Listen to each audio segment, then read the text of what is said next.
Sesuatu masa keadaan dunia penuh bahaya, ancaman dari musuh-musuh bumi. Selamatkanlah kita, hero yang ada, hero manusia, penyelamat bumi, penyelamat bumi. Alien datang menaluki bumi demi koko yang dicari-cari. Mereka akan tiba tak lama lagi. Apa mungkin terjadi? Jadi kita perlukan penyelamat bumi.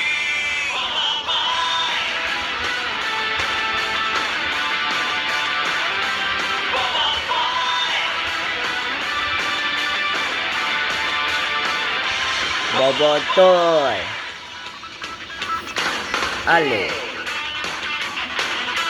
Sofia, Autobot, Dan superhero kita.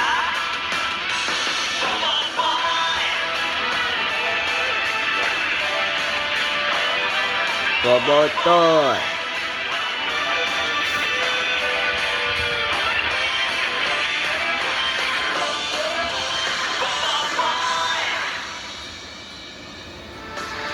Bulan lepas, kawan terbaik aku Bobo Boy dah berjaya mengalahkan robot muka lagus.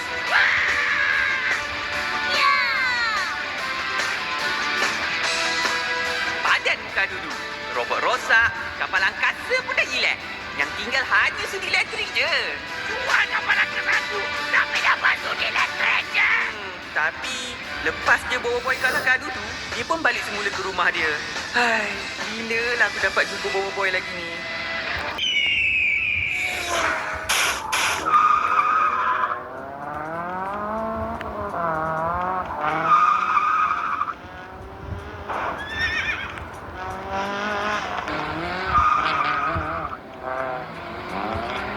Alif, esok sekolah kan? Bangun awal ya.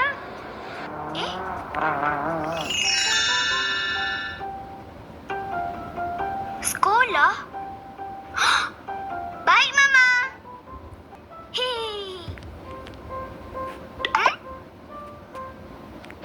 Pembaris ada, pensel 2 ada, pemadam ada, buku ada. Awesome.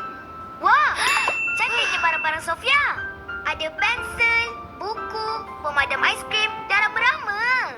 Wah, seronoknya Sofia. Kejap. Sofia nak buat apa ni? Nak main ni. Bukanlah, Alif. Sofia kemas barang sekolah untuk esok. Kenapa nak kemas malam ni, Sofia? Sebab esok Sofia tak nak kelam kabut. Nanti ada barang tertinggal pula.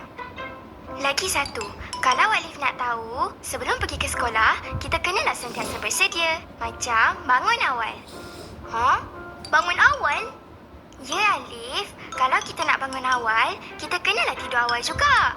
Bila kita tidur awal, kita boleh dapat tidur yang cukup tau. Tapi, jangan lupa kunci jam pula.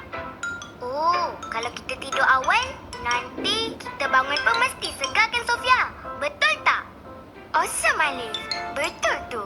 Tapi, ingat, sebelum tidur, Alif kena minta tolong Mama gosokkan baju tau. Baju sekolah Alif dah sedia belum? Beg sekolah Alif dah kemas belum? Mama, baju Alif dah ada belum? Alif nak kemas beg. Lepas tu, Alif nak tidur. Lepas tu, nak bangun awal. Lepas tu, Macam-macam. boy. Boy. Lepas tu.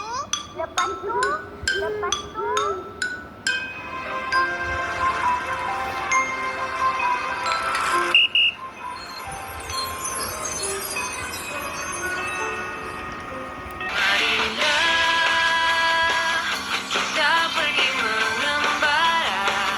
Inilah masanya untuk bersukaria. Jangan bimbang,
tengok video Alif dan Sofia lagi, jangan lupa like dan subscribe channel Alif Sofia. Alif tahu, tekan sekali ikon lonceng dan tepi butang subscribe dia kawan-kawan. Jangan lupa komen sekali ya.